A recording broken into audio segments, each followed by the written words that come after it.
चक्रव्यूह में आज हम आपको लेकर चलेंगे यूपी के ग्रेटर नोएडा, जहां एक नौजवान व्यवस्था में लापरवाही की भेंट चढ़ गया। हम बात कर रहे नोएडा सेक्टर 150 में उस हादसे की जिसमें सरकारी मशीनरी की लापरवाही ने एक इंजीनियर की जिंदगी ली ली। पानी में डूबा युवराज 1.5 घंटे तक मदद की गुहार लगाता रहा, लेकिन सड़क के किनारे खड़ा तमाम सरकारी अमला तमाशबीन बना हुआ देखता रहा।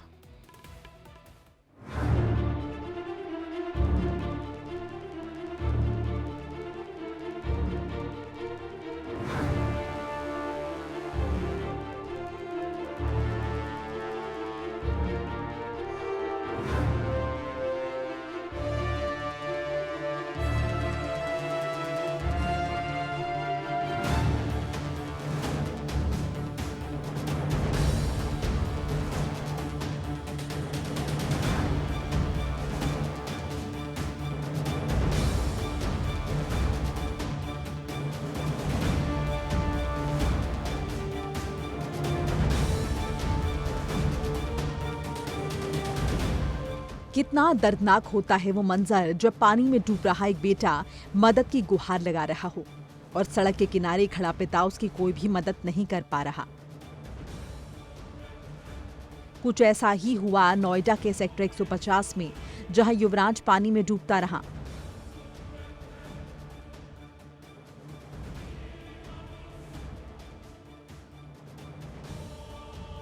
उसके लाचार और बेबस पिता किनारे पर खड़े होकर उसे मरता देखते रहे। युवराज के पिता को लगा कि वो हाईटेक सिटी यूपी के शो विंडो नोएडा में है, तो अभी पुलिस और प्राधिकरण समेत तमाम सरकारी अमले के लोग आएंगे और उसके बच्चे की जान बच जाएगी। लेकिन ऐसा हुआ कुछ भी नहीं और उस मजबूर पिता के देखते देखते इंजीनियर युवराज कार समेत पानी में समा गया।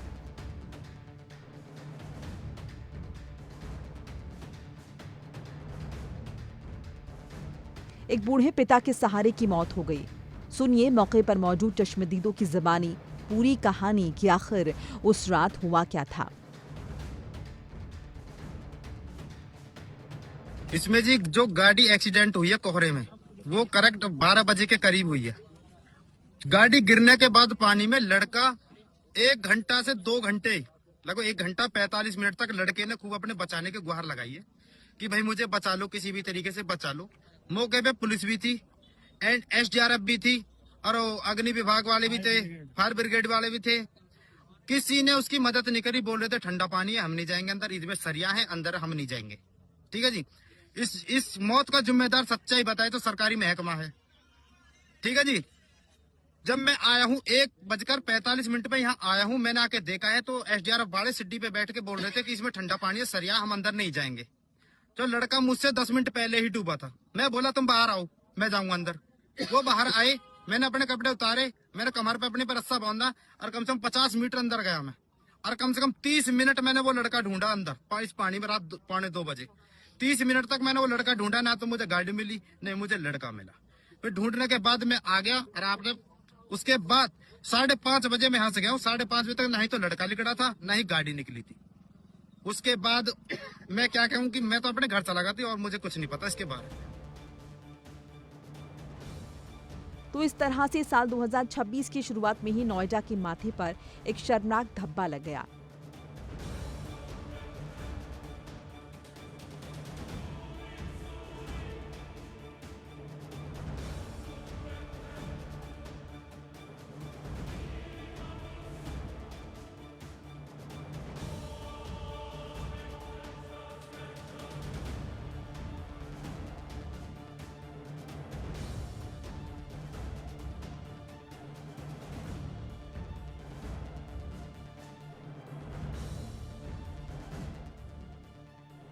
इंजीनियर युवराज की मौत के बाद सभी सरकारी विभाग अब डंडा पीटते नजर आ रहे हैं।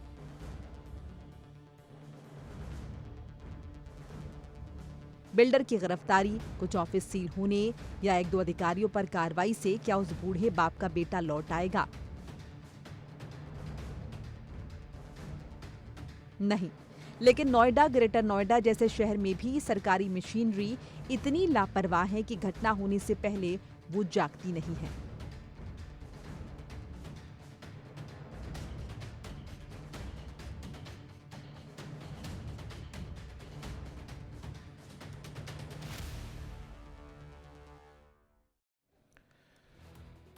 कहते हैं इंसान गलतियों से सबक सीखता है। ग्रेटर नोएडा में इंजीनियर युवराज की मौत ने बड़ी खामियों को उजागर कर दिया, साथ ही एक बड़ा सबक दिया। लेकिन ऐसा लगता है कि नोएडा और ग्रेटर नोएडा प्राधिकरण अपनी गलतियों से सबक सीखने को तैयार ही नहीं है। ग्रेटर नोएडा में अभी भी ऐसे अनगिनत ब्लैक जो स्पॉट है वो नजर आ रहे हैं जो इसी तरह के हादसे को दावत दे रहे हैं। बल्कि ग्रेटर नोएडा में तो कई ऐसी सोसाइटियां हैं जहां स्थितियां बेहद खतरनाक है, लेकिन रेजिडेंट की लगातार गुहार के बाद भी सिस्टम के कान पर जूं तक नहीं रेंग रही।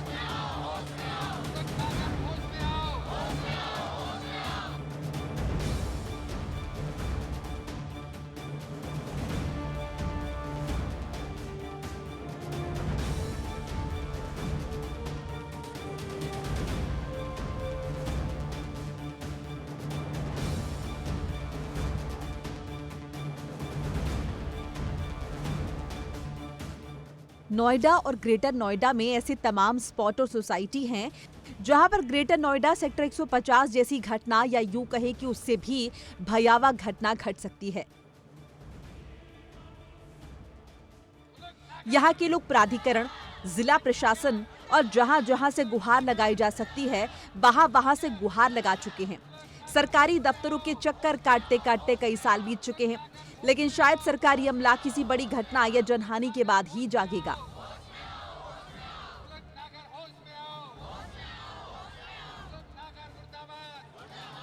अभी सेक्टर 150 में इंजीनियर की मौत के बाद प्रशासन की एक बहुत बड़ी लापरवाही और जो उस समय उसकी जान बचाई जा सकती थी उसको लेकर के पूरे प्रदेश में एक हंगामा मचा हुआ है।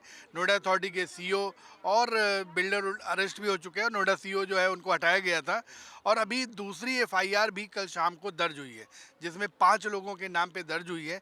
ऐसी ग्रेटर नोएडा वेस्ट में तमाम सोसाइटीज़ हैं जिनके बेसमेंट में पानी भरा हुआ है और रेजिडेंट बार बार प्राधिकरण, जिलाधिकारी तमाम जगहों पर प्रशासन में शिकायत कर चुके हैं, लेकिन उसका कोई निराकरण नहीं निकाला गया।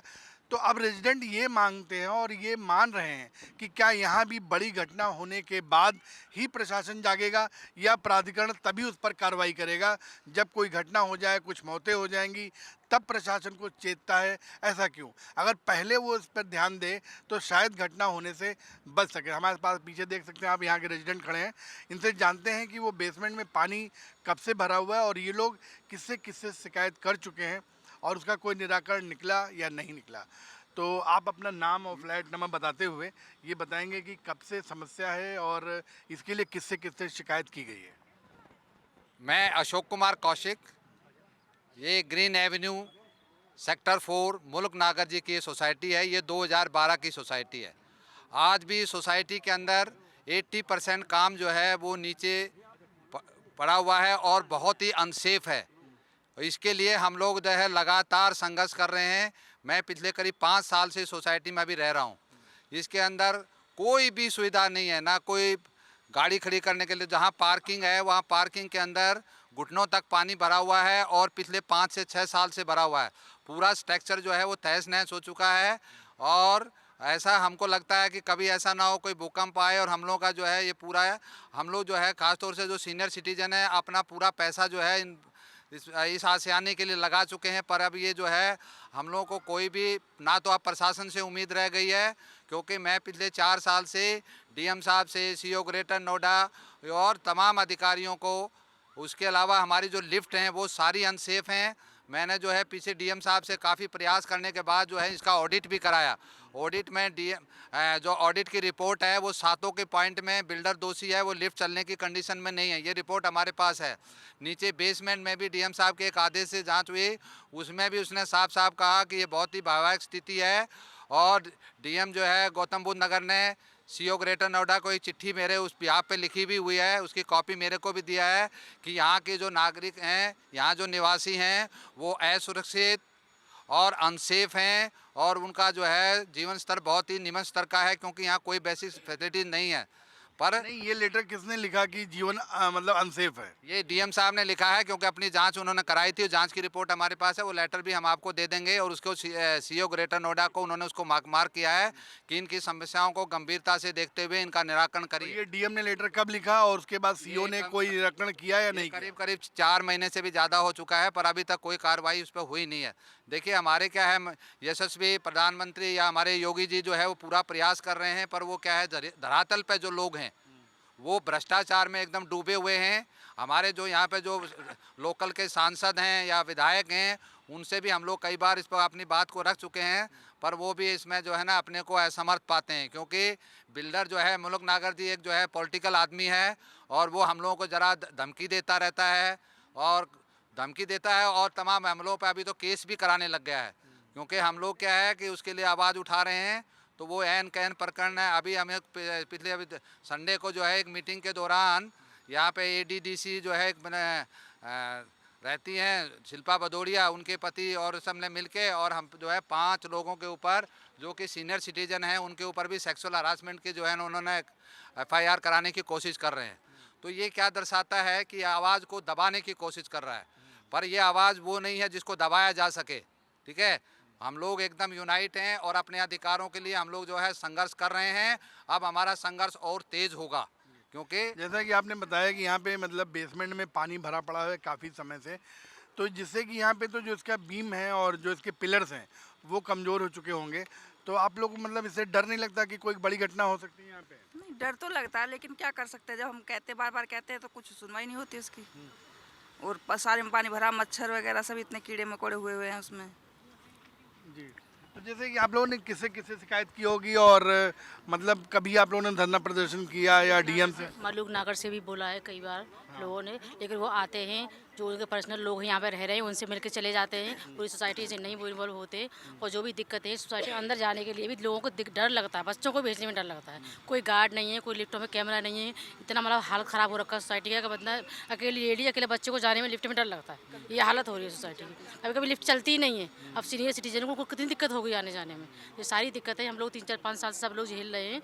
अब कुछ होना चाहिए इसके लिए। जैसा कि बताया जा रहा है कि बेसमेंट में जो पानी भरा रहता है वो पानी कैसे भरा गया और मतलब क्या कोई लीकेज है या क्या सिस्टम?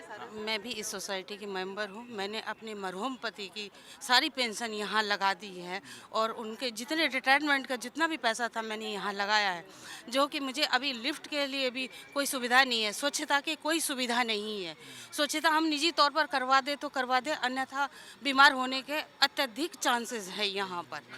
कोई कोई क्लीनिंग का कोई ध्यान नहीं रखा गया, जो कि हमारे लिए बहुत ही ज़्यादा हानिकारक है। बच्चों के लिए, आने वाले पीढ़ी के लिए, छोटे छोटे बच्चे आते हैं उनका कोई हाइजीनिक का कोई ध्यान ही नहीं रखा जाता। तो बेसमेंट का कहीं पार्किंग नहीं मिलती है। हम लोग सैटरडे संडे को कहीं भी कोई प्लानिंग बना के नहीं जा सकते, क्योंकि हमें बाद में कार पार्किंग नहीं मिलती है। ग्रेटर नोएडा वेस्ट के सेक्टर 4 में एम्स ग्रीन एवेन्यू सोसाइटी है। सोसाइटी के लोग पिछले कई सालों से डर के साए में जी रहे हैं। जिस पिलर पर इस सोसाइटी की बहुमंजिला इमारत टिकी है, वो सारे पिलर 2 से 3 फीट पानी और कीचड़ में पिछले कई सालों से डूबे हुए हैं। एक और जो इम्पोर्टेंट समस्या है, आईआईटी के इंजीनियर्स ने इस स्ट्रक्चर को अप्रूवल दी थी लॉन्ग टाइम बैक 2022-12 के अराउंड।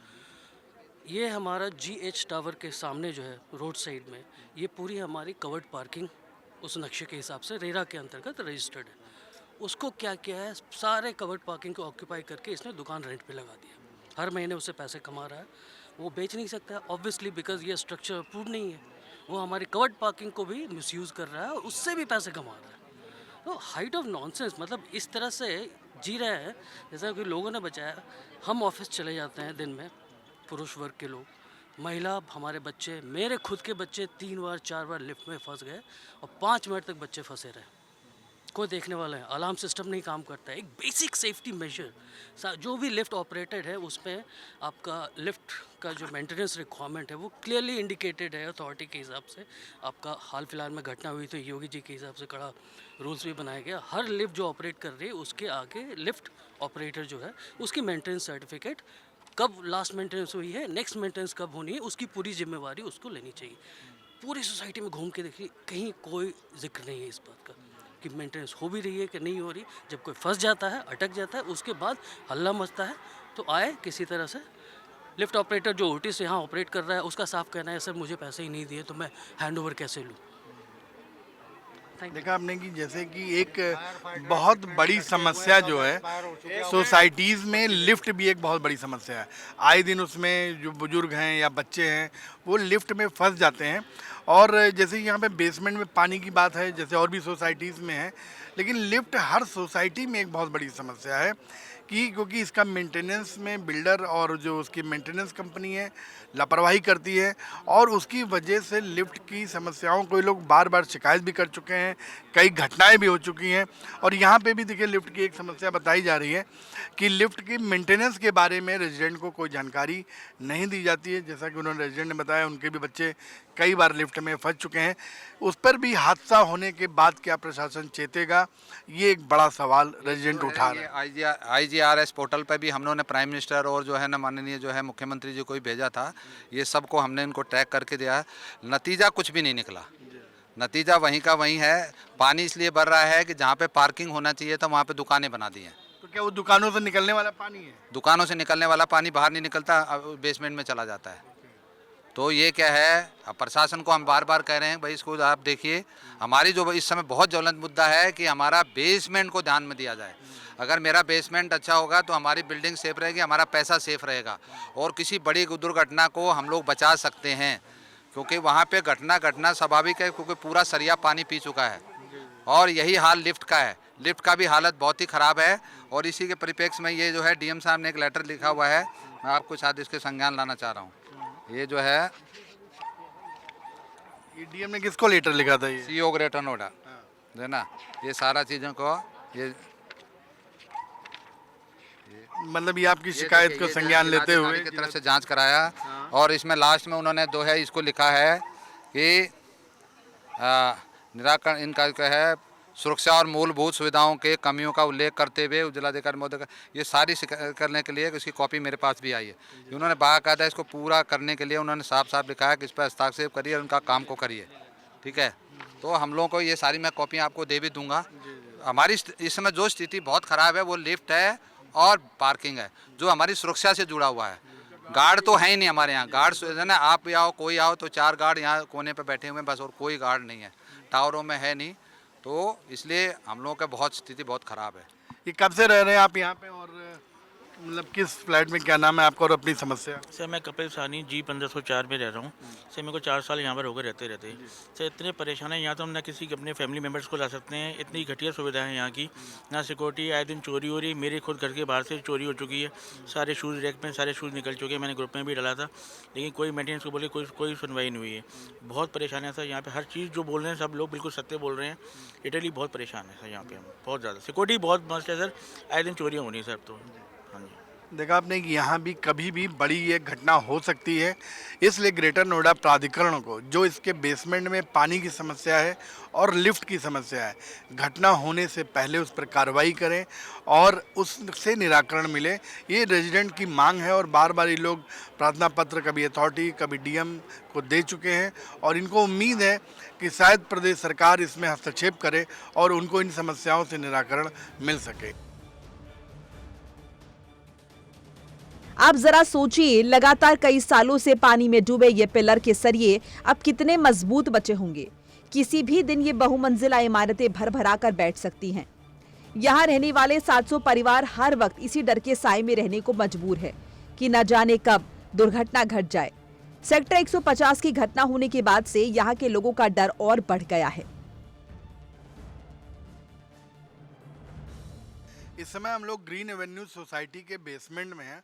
अब सोसाइटी का बेसमेंट देख सकते हैं आप, जो अभी हम 150 की घटना की बात कर रहे हैं बार बार, और तमाम इस समय मुद्दा बना हुआ है, प्रदेश सरकार से लेकर के प्रशासन तक उसमें एकदम मुस्तैदी से अब जुट गया है। तो वैसी घटना यहाँ पे आप देख सकते हैं, एकदम ये तालाब ही बना हुआ है, पूरा पानी भरा पड़ा है। यहाँ पे जितने भी इसके पिलर हैं वो कितने कमज़ोर हो चुके होंगे कि इसकी अंदाज़ा इससे आप इसकी स्थिति से लगाया जा सकता है कि किसी भी दिन यहाँ पर बड़ी घटना हो सकती है। उधर अगर आप कोने में देखें, मैं अपने कैमरामैन से कहूँगा, वहाँ एक देखिए पिलर गिरा भी हुआ है, वो आप दिखा सकते हैं कि एक पिलर देखिए इसी तरीके से हमें लग रहा पानी की वजह से कमज़ोर हुआ है और एक पिलर गिर चुका है। यानी पूरी इस सोसाइटी की जो मजबूती है वो इन्हीं पिलरों की वजह से है। अगर ये पिलर कमज़ोर पड़ गए तो क्या ये भरभरा करके किसी दिन ये सोसाइटी गिर सकती है, और कितना बड़ा हादसा हो सकता है।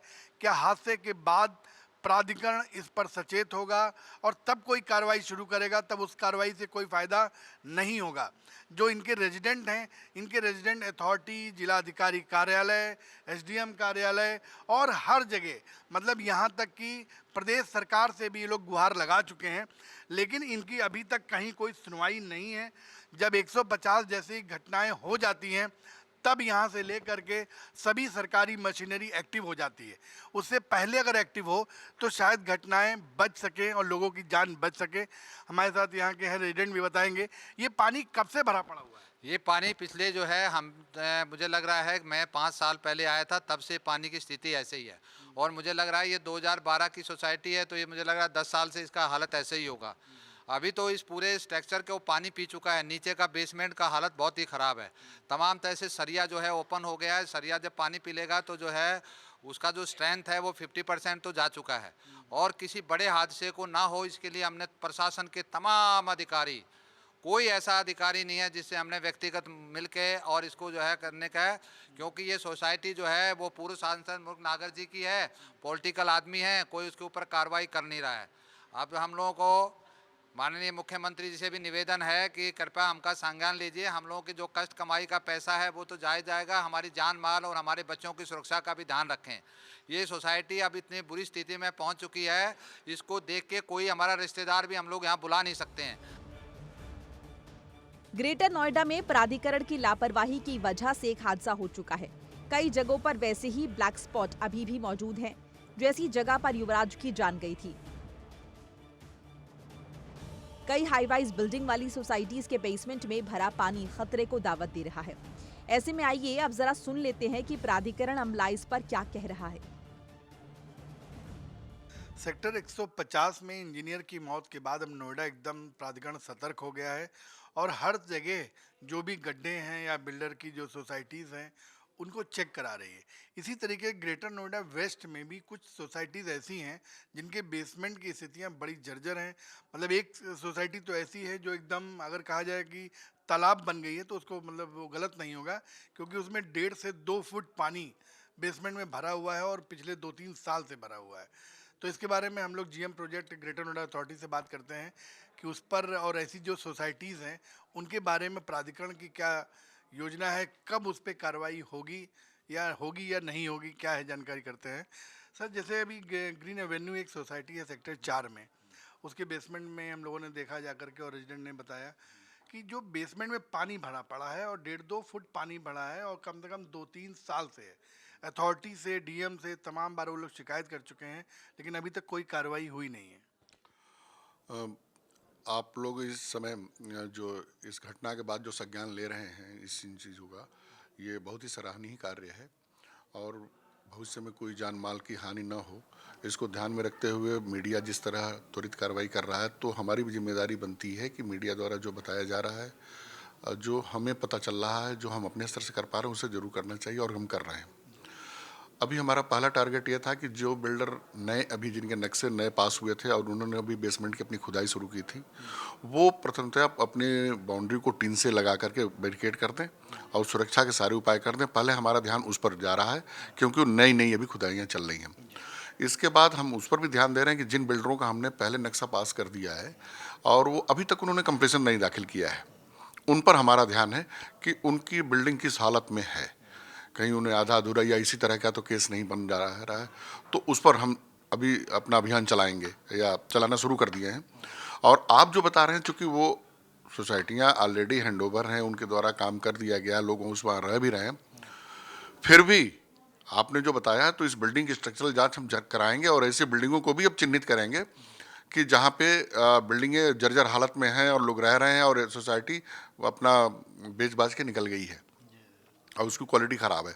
तो इस पर भी हम लोग ध्यान देंगे और इसको भी करेंगे। वेस्ट जोन में ऐसी 4-5 हैं सोसाइटियाँ जो जर्जर हालत में हैं, तो उसका संज्ञान है हम लोगों को और उस पर भी हम स्ट्रक्चरल जांच कराएंगे। जैसे कि जो ग्रीन एवेन्यू सोसाइटी की बात की, अजनारा में भी है खैर, तो ग्रीन एवेन्यू वालों ने मुख्यमंत्री जी से शिकायत भी की थी, जिसका संज्ञान लेते हुए डीएम गौतम बुद्ध नगर ने सीओ ग्रेटर नोएडा अथॉरिटी को एक पत्र भी लिखा था जून 2025 में, कि उसका क्या संज्ञान लिया गया या उसके बारे में कुछ हुआ ग्रेटर नोएडा अथॉरिटी द्वारा या नहीं? एक्चुअली ये प्लानिंग का है, तो प्लानिंग देख रहा होगा इसको, नो डाउट कि ऐसा नहीं होगा कि प्लानिंग ने न देखा होगा, प्लानिंग देख रहा होगा इसको। और हम भी प्लानिंग से पता कर ले रहे हैं कि उस लेटर को निकलवा करके कि क्या लिखा है मैडम ने। अब फिर हम लोग देखते हैं उसको कि इसको भी करेंगे, निश्चित करेंगे, हर हालत में उनको इनके खिलाफ कार्रवाई करेंगे अगर जैसे कोई डेंजरस स्थिति बनती है तो इस तरह से ग्रेटर नोएडा में हुए हादसे में युवराज की मौत के बाद कई खामियां सामने आ रही हैं और इसे लेकर कुल मिलाकर जांच, निर्देश और कार्रवाई की बात कही जा रही है। बहरहाल अब देखना यह है कि प्राधिकरण इस हादसे के बाद कई जगहों पर मंडरा रहे युवराज कांड से ज्यादा भयावह हादसे को रोकने के लिए क्या कदम उठाता है। ग्रेटर नोएडा प्राधिकरण में एकदम सतर्क हो गया है और उन्होंने कहा कि जो भी अभी नए बिल्डर जो बेसमेंट की खुदाई कर रहे हैं, उनका तुरंत पहले तो उन पे ध्यान दिया गया है कि भाई अपना वो एक टीन शेड से उसका घेराव करें जिससे कि कोई हादसा ना होने पाए। और जो पुरानी जो सोसाइटीज़ हैं जिनको हैंडओवर पहले मिल चुका है या कंप्लीशन दिया है या नहीं दिया, जिसमें लोग रह रहे हैं, उनका जो स्ट्रक्चरल ऑडिट है वो भी कराया जाएगा। जो बेसमेंट की जर्जर स्थितियां हैं उसका भी निरीक्षण करा करके और उसमें सुधार कराने का काम किया जाएगा। इंडिया डेली के लिए वीडियो जर्नलिस्ट कमल के साथ संतोष पाठक, ग्रेटर नोएडा। और यहां रुकते हैं कुछ पलों के लिए, आप बने रहे इंडिया डेली के साथ।